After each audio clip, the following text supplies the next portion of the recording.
Greetings, Jumbo, l'honneur, respect, tout le monde. Everyone who have decided to come in, come on in, listen, um, to get to know who I am and some of the work that I do. Um, so for today, I really wanted to dissect the current situation, that everyone's talking about, Will Smith, um,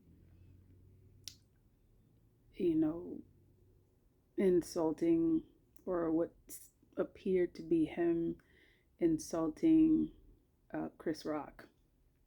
So, this is really going to be my personal opinion on the matter. Of course, everyone has their own opinion. But as I really thought about the situation, um, it was just kind of like, okay, um, it was like pieces of a puzzle coming together, and for me, it made sense to me, um, in a very particular way, and I thought about it really in a psycho-spiritual perspective. So these are some of the things that I thought about, when I was trying to interpret the situation, dissect it to make sense of it. Okay. Um, Number one, this event took place during a very public, um, you know, event, something that people all across the globe watch. And I think for the most part, it tends to be live. So that's one of the things that I thought of. The second thing, Will Smith is not just anyone. He's someone that a lot of people know, very well known, in terms of his acting career and so on and so forth. His family are very well known. Number three, and what really got me to kind of, you know, put together this conversation is what he was being awarded that evening for. Will Smith was being awarded for playing um, King Richard. Okay. Now, although the character may not be perceived or seen as a king per se, he doesn't have a kingdom, and um, he's not a ruler of some sort. But the title is such that he is someone who's revered, okay? Someone who's in a position of power, okay? That's what a king is, someone who's revered, respected, and is in a position of power. And this is what he was being awarded Best Actor for. Now, I felt like it was definitely coincidental. On the night that he's being awarded for playing such, an esteemed role and an esteemed character, that, this would take place. And as I began to put the pieces of the puzzle together, what came to mind is, okay, so is this what it's going to take for a man to be a king, okay, or be considered a king? And so the title of this presentation is What It Takes to Be a King in America, what it takes to be a Black king in America. And the conclusion that I came up with in terms of, thinking about this is, in order for a Black man to be considered, or to be to get into the position of um, royalty like, or considered royalty, it appears that there are things that he has to do, things that will devalue his character, possibly even devalue his culture in order to take on this position of power, status, so on and so forth, which is the position of a king. And to me, I almost felt like Will Smith decided, or maybe he didn't decide, or maybe it was decided for him, that in order for him to attain this certain position, because one can be the best actor that exists. You can play the best roles that exist, but until you earn that so-called trophy, until you earn the approval of those who are in power, those who basically came up with this Oscar idea, it's almost like you're not deemed worthy, that your worth is based off of them saying so. And there are a lot of connections as a psychologist that I make to what that means for Black men in living in America, what that means for Black men who are trying to prove their worth as men, Black men who have worked so hard to prove that they are a human being, all throughout history. And as we know, from a historical perspective, Black men were not deemed as human beings. They traditionally were denied the roles that men are supposed to play for their families, which is protect their families, provide for their families, be a man, to society, to their wives, to their family, to their community. They were denied these rights.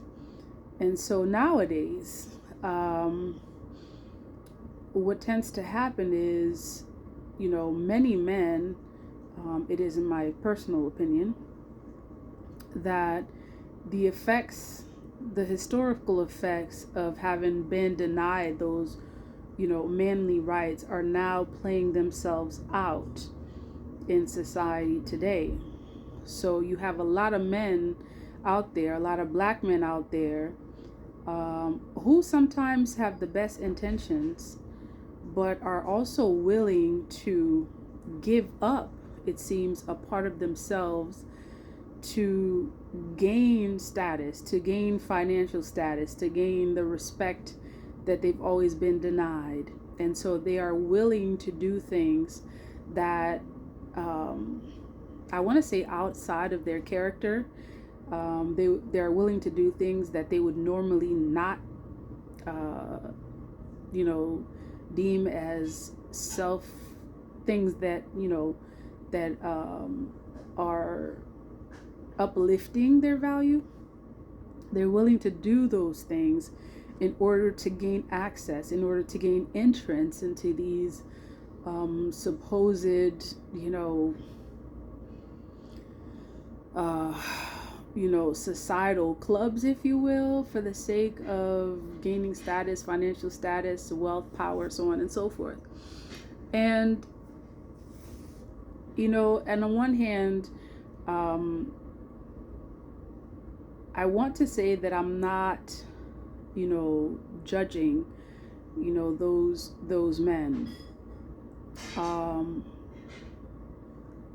It's part of it is to say that I see you, that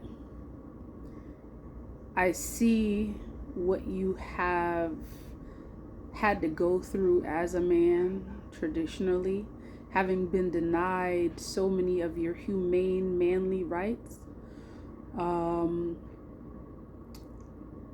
and I can't even imagine what it must have been like, what it must have felt like to have experienced those things historically and still are experiencing, you know, being denied access. And I believe for a black man that there's so much that does to one's psyche. And this is why many of our black men are experiencing tremendous, mental health challenges in today's time. Because I believe that there's part of them, that divine part, that is still connected to the divine, that knows who they are. And at the same time, there's also another part that's like leashing or urging, trying to prove its worth to a society that has not acknowledged them as human beings, are not acknowledging them as human beings, and I believe will never acknowledge them as human beings as far as, history has shown us. I don't think history has shown us that the society that we're living in has the capacity to truly, show the worth of, black people. Um, and doesn't I don't think they have the capacity to really show the true worth of a black man. And so for those of you who feel the need to demean yourself for the sake of wealth, for the sake of status, power, I asked you to consider who you are truly. Consider if this is an identity that you want to be connected to. The identity of, material wealth, power, but also there's another part of that. That material wealth and power oftentimes comes at a cost. And why do I say that? Why would the very society that demean you and then offers you entrance into, this society of wealth, power, and so on and so forth, all of a sudden, you know, um, want what's best for you? Really consider that. There's always ulterior agendas, motives, so on and so forth. And I know that many of you are probably thinking, you can handle it, that you're just gonna play them as they play you, and you're just gonna play the game. Some of you may say, "Fake it till you make it," but the reality is, there is no faking it until you make it, because eventually, what ends up happening is you become the very thing that that is not for you, that you end up becoming something that is not, um, you know, um, working out to your benefit. That is not enhancing you. That is not enhancing your humanity. That is not enhancing your community. That is not enhancing your identity as a man, as a black man. So, for many of you who are kind of like in that game of hustling and bustling, trying to make it, trying to be and do what you think is best in order to succeed, I urge you to really reconsider those methods. And instead of really trying to become a part of something that doesn't even value you, I would urge you to look back at, you know, at a time when you were valued, and what it is that it took to maintain that identity. Consider a time when you were considered, you know, and were and still are kings, in a place and space where you were respected. What was it that sustained those people who knew their worth, living in a society that knew their worth? Think about those historical perspectives, because right now you're living in a time where you are trying to achieve something in a society that does not know your worth, may never know your worth as a human being. So I'm thinking that the answer is not try to become part of something that doesn't value you, but the answer is to go back to a time and space where you were valued, and really look deeply and research what it took to be a man in that period of time. And then once you find that, study it, fiercely, study it wholeheartedly. And I believe that will give you a closer answer to gaining the respect, status, power that you've always considered.